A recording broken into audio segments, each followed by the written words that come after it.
هذه الصورة لمقر المرشد. ሰላም ጤና ይስጥልን ውድ ኢትዮ ከረንት የዩቲዩብ ገጽ ተከታዮችና አድማጮች እንደምን አላችሁ? ለዕለቱ የተመራረጡትን አርዕስተ ዜና ወደ እናንተ ይዘን ቀርበናል። በዛሬው የዜና ትንታኔያችን ያለው በመካከለኛው ምስራቅ ጦርነቱ ተባብሶ ቀጥሏል። በዚህም ምንም አይነት የመቀነስ አዝማሚያ እየታየ አይደለም። በትራምፕና በእስራኤል መካከል ኢራን ጉዳይ የሐሳብ ልዩነት ተፈጥሯል። የአሜሪካው ፕሬዝዳንት ዶናልድ ትራምፕ ከኢራን ጋር ያለው ጦርነት በቅርቡ እንደሚጠናቀቅና በፈለኩበት ጊዜ እንዲያበቃ ማድረግ እችላለሁ ሲሉ በራስ መተማመን ገልጸዋል። ፕሬዝዳንቱ አክለው በተካሄዱ ተከታታይ ጥቃቶች በኋላ አሁን ግን በኢራን ውስጥ ምንም ኢላማ የሚደረግ የቀረ ነገር የለም ብለዋል። በአንጻሩ የእስራኤል መከላከያ ሚኒስትር የሆኑት እስራኤል ካትዝ ጦርነቱ ያለምንም ጊዜ ገደብ እንደሚቀጥል በመግለጽ ከትራምፕ የተለየ አቋም አንጸባርቀዋል። ይህም በሁለት ሀገራት መካከል የጦርነቱ ፍጻሜ በተመለከተ ግልጽ የሆነ ስትራቴጂ ልዩነት መኖሩን አመላካች ሆነዋል። እስራኤልና ኢራንም ዛሬም በዘመናዊ ጦር መሳሪያ እየተለባለቡ ነው። ዜጎችን እያስበሉ ከተሞችን እያስወደሙ አጸፋ እየተመላለሱ ይገኛሉ። ኢራን ዛሬ ሆርሙዝ ሰርጥ 3 መርከቡ ላይ ጥቃት ሳትፈጽም እንዳልቀረ ተዘግቧል። በእንዲህ እንዳለ ኢራን ለአይን ምላሽ የሚል የአጸፋ እርምጃ እንደምትወስድ አስጠነቀቀች። የኢራን ፓርላማ አፈ ጉባኤ ሙሐመድ ባጋር ጋሊቭ በሀገራቸው በማንኛውም ጥቃት ሙከራ ላይ አይን ለአይን የሚል የአጸፋ እርምጃ እንደምትወስድ በጽኑ አስጠንቅቀዋል። ጋሊፋም በኤክስ ገጻቸው ባሰፈሩ መልእክት ማንኛውም ጥቃት ድርጊት ያለምንም ማመንታት ያለምንም ልዩነት ተመጣጣኝ አፋጣኝ ምላሽ እንደሚያገኙ ገልጸዋል። አፈ ጉባኤ አክለውም ጠላቶቻችን በመሰረተ ልማት ላይ ጦርነት የሚከፍቱ ከሆነ ኢራን በተመሳሳይ በመሰረተ ልማቶች ያነጣጠረ ጥቃት በመሰንዘር ያጸፋ እንደምትመልስ ገልጸዋል። የአሜሪካው ፕሬዝዳንት ትራምፕ አዲሱ የኢራን ጠቅላይ መሪ ምርጫ ትልቅ ስስት ነው ሲሉ ገለጹ። ዩናይትድ ስቴትስ ፕሬዝዳንት ኢራን ሞታጅባን ካሚንን በዩናይትድ ስቴትስና በእስራኤል ጥቃት አባቱ ከተገደለ በኋላ እንደ አዲስ የበላይ መሪ መምረጧ ትልቅ ስህተት ሰርታለች ብለዋል። ሞታጅባን ካሚንን በመምረጥ ትልቅ ስህተት የሰሩ ይመስለኛል ሲሉ ትራምፕ ለሲኤንኤን ኒውስ ተናግረዋል። ቀደም ሲል አያቶላህ አሊ ካሚኒ ልጅ ቀላል ክብደት በማለት ገልጸው ነበር። ትራምፕ የኢራን ነዳጅ ዘይት ስለመያዝ ለመነጋገር በጣም ቅርብ ነው ግን አልተወውም ሲሉም ገልጸውታል። የኢራን መሪ ሙትጃባን ካሚኒም በጦርነቱ መጀመሪያ አካባቢ ቆስለዋል። እግሮቹ ላይ ጉዳት እንደደረሰባቸው ኒውዮርክ ታይምስ ዘግቧል። የኢራን ተተኪ መሪ የጉዳቱ ሁኔታና ክብደት በግልጽ ባይታወቅም ከ3 ቀናት በፊት የኢራን መሪ ተደርገው ከተሾሙ ጀምሮ በይፋ አልታዩም። ኢራን ከባድ የሆነው ውሳኔ አስተላለፈች። የሆርሙዝ ስትሬት ወይም ሰርጥ በፈንጂ ታጠረ። የኢራን አደገኛ የባህር ውስጥ ፈንጂዎችም ጨመረች። ኢራን በስትራቴጂካዋ ባህር ሰላጤዋ ቀጠና በድምፅ በንዝረት በሞገድ ሊፈነዳ የሚችል ባህር ውስጥ ፈንጂዎች በማጥመር መጀመሯ ዓለም አቀፋዊ ሚዲያ ማምሻውን ዘግበዋል። እነዚህ ጥቂት $1000 ብቻ የሚጠይቁ ፈንጂዎች በቢሊዮን የሚቆጠሩ ዶላር የሚያወጡ ግዙፍ መርከቦች የማውደም አቅም አላቸው።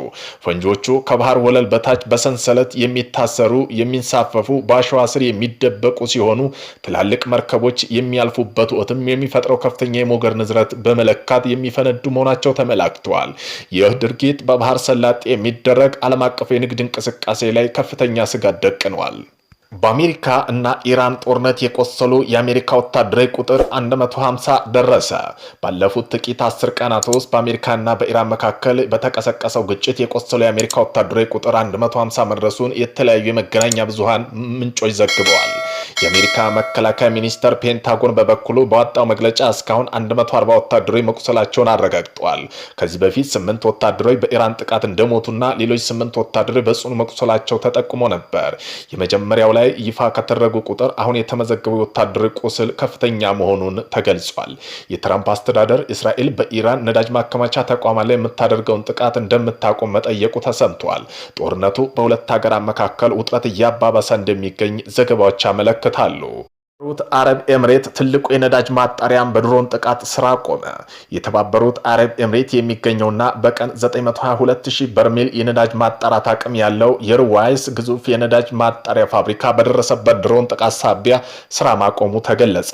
የአቡዳቢ ብሔራዊ ነዳጅ ኩባንያ ኤዲኤኖክ በደረሰው ሳቃጠሎና ጉዳት ምርመራ እያደረገ መሆኑን ብሉምበርግ ዘግቧል። ጥቃቱ በመካከለኛው ምስራቅ የነዳጅና የጋዝ ተቋማት ላይ እየደረሰ ያለው ተከታታይ ጥቃት የተያዘ ሲሆን ባለፉት ሳምንት ተመሳሳይ ጥቃት በሳውዲ አረቢያና ኳታር የኃይል ተቋማት ላይ መፈጸሙ ይታወሳል። የሆርሙዝ ስትሬት ወይም የሆርሙዝ ስርጥና የኢራን አዲስ ማስጠንቀቂያ። ኢራን በዓለም አቀፍ የንግድ መስመር ላይ ትልቅ ተጽዕኖ ሊያሳድር የሚችል አዲስ ውሳኔ ያሳውቃለች። በውሳኔው መሰረት ማንኛውም የአረብ ኤምሬት፣ አውሮፓ ሀገር የእስራኤልና የአሜሪካ አምባሳደሮች ከሀገር ካባረሩ በሆርሙዝ ስትሬት በነፃ የማለፍ መብት እንደሚያገኙ አስታውቃ፣ ይህ እርምጃ ኢራን በአሜሪካና በእስራኤል ላይ የጀመረችው ዲፕሎማሲና ኢኮኖሚያዊ ጫና መሆኑ ተገልጿል። በአሁኑ ወቅት በስትሬቱ ላይ የተጣለው እገዳ ምክንያት የዓለም ነዳጅ ዋጋ ከፍተኛ ጭማሪ እያሳየ ይገኛል። የኢራኑ የበላይ መሪ አያቶላህ አሊ ካሚኒ እንግዲህ የሚያሳይ ተንቀሳቃሽ ምስል መውጣቱ ተነገረ። የዴልታ የዜና ወኪል ባወጣው መረጃ መሰረት የኢራኑ የበላይ መሪ አያቶላህ አሊ ካሚኒ የህይወት መጥፋት ምክንያት ሆኗል የተባለው ጥቃት ቅጽበት የሚያሳይ ተንቀሳቃሽ ምስል ወይም ቪዲዮ ይፋ መድረጉን አስታውቋል። የዜና ወኪሉ በቪዲዮ የኢራኑ የበላይ መሪ ኢላማ የተደረጉበት ቅጽበት በሚል ርዕስ ባሰራጨው መረጃ ጥቃቱ የተፈጸመበት ሁኔታ የሚያሳይ ምስልም አጋርተዋል። በዚህ ምስል ላይ መሪው ከጥቂት ሰኮንዶች በፊት ከአንድ ከፍተኛ ወታደራዊ መሪ ጋር ተቀምጠው ውይይት ሲያደርጉ ይታያሉ። መሪው ከሞቱ በኋላ ልጃቸው ሙንታጅብ ካሚኒን ቀጣይ ኢራን መሪ መሆኑን ትናንት ተመርጠዋል። ጠቅላይ ሚኒስትር ቤንጃሚን ኔታንያሁ የአያቶላህን አገዛዝ አስወግዱ በሚል መልእክት ለኢራናውያን ላኩ። የኢራን ፖሊስ አዛዥ በበኩላቸው ኢራናውያን ጸረ መንግስት ተቃውሞ እንዳያስቡት ሲል አስጠንቅቋል። ኔታንያሁ በኤክስ ገጻቸው ላይ ኢራናውያን መንግስት እንዲገለብጡ ጥሪ ቢያቀርቡም ከኢራን በኩል ያለው ምላሽ የከፋ ሆኖባቸዋል ተብሏል።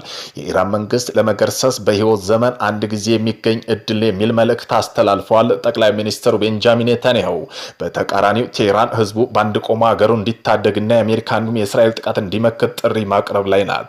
አያቶላ ከእንግዲህ የሉም፣ ሌላ እንዲተካቸው አትፈልጉም በሚል ሀሳብ ያጋሩት ኔታንያሁ ጦርነት እንዲቋጫለን ሲሉም ተደምጠዋል። በእርግጥ ኢራናውያን ብርቱ አቋም በመውሰድ አያቶላ አሊ ካሚኒ ስርዓት የማስቀጠል ስራ ላይ ናቸው ተብለዋል። በዮርዳኖስ የሚገኘው የአሜሪካ ጸረ ሚሳኤል መከላከያ ራዳር በኢራን ጥቃት መውደሙ ተገለጸ። በዮርዳኖስ የሚገኝ በቀጠናው የሚሳኤል መከላከያ ዋስትና ተደርጎ የሚወሰድ እጅግ ዘመናዊ የአሜሪካ ራዳር ስርዓት በኢራን ጥቃት መውደሙን ብሉምበርግ ጨምሮ የተለያየ ዓለም አቀፋዊ ዜና ምንጮች ዘግበዋል። ጥቃቱ የተፈጸመው በዮርዳኖስ ሙፋቂ ሳልቴ አየር ኃይል ካምፕ ላይ ሲሆን የወደመው ታሃድ ሚሳኤል መከላከያ ዋነኛው አካል የሆነው ኤንቲ ታይፕ 2 የተሰኘው ራዳር መሆኑ ተገልጿል። ምስሎችን የአሜሪካ ባለስልጣን እንደጠቆሙት የራዳር መውደሙ በአካባቢ ያለው የሚሳኤል መከላከያ ሽፋን ለጊዜው ሊዳከም ይችላል ብለዋል። ይህ ራዳር ለታሃድ የመከላከያ ባትሪዎች አይን ሆኖ የሚያገለግል ሲሆን አሜሪካ በአጠቃላይ በዓለም ዙሪያ 8 የታሃድ መከላከያ ባትሪ ብቻ ባሏ በዚህ ወቅት እንዲህ ያለ አደጋ መከሰቱ በዘርፉ ባለሙያዎች ዘንድ እንደ ትልቅ ወታደራዊ ስትራቴጂክ ኪሳራ ተቆጥሯል። ጥቃቱ ለተፈጸመው በኢራን አጋሮቹ እንዲሁም በአሜሪካና እስራኤል መካከል እየተካሄደ ባለው ቀጠናዊ ግጭት መጀመሪያ ቀናት ውስጥ መሆኑ ተገልጿል። ኢራን ሆርሙዝ ስርጥ የባህር ላይ ፈንጅ ወጥመድ መጀመሯ ተገለጸ።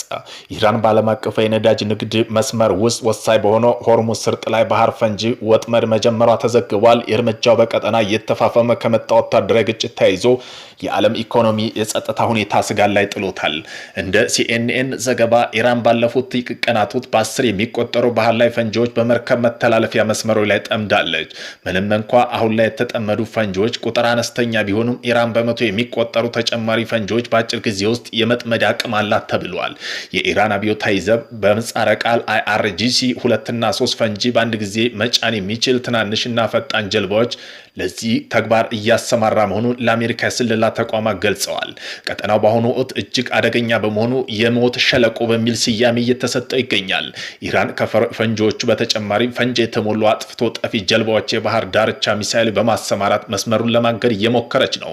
የአሜሪካ የነዳጅ ጫኝ መርከቦች ወታደራዊ ኃይል ታጅበው እንዲጓዙ ማድረግ አማራጭ እያጠና ቢሆንም እስካሁን ግን ይፋዊ ጥበቃ አልጀመረችም። ይህ ዜና እንደተሰማው የነዳጅ ዋጋ ከፍተኛ ሁኔታ ጨምሯል። ታዋቂ የባህር ላይ መድህን ሰጪ ድርጅት በሆርሙዝ ስርጥ በኩል ለሚያልፉ መርከቦች የሚሰጠውን የጦርነት ስጋት ሽፋን ሰርዟል። በአሁኑ ወቅት 150 በላይ ነዳጅና የጋዝ ጫኝ መርከቦች ባህር ሰላጤው መግቢያ መውጫ ላይ ቆመው ሁኔታ በመጠባበቅ ላይ ይገኛሉ።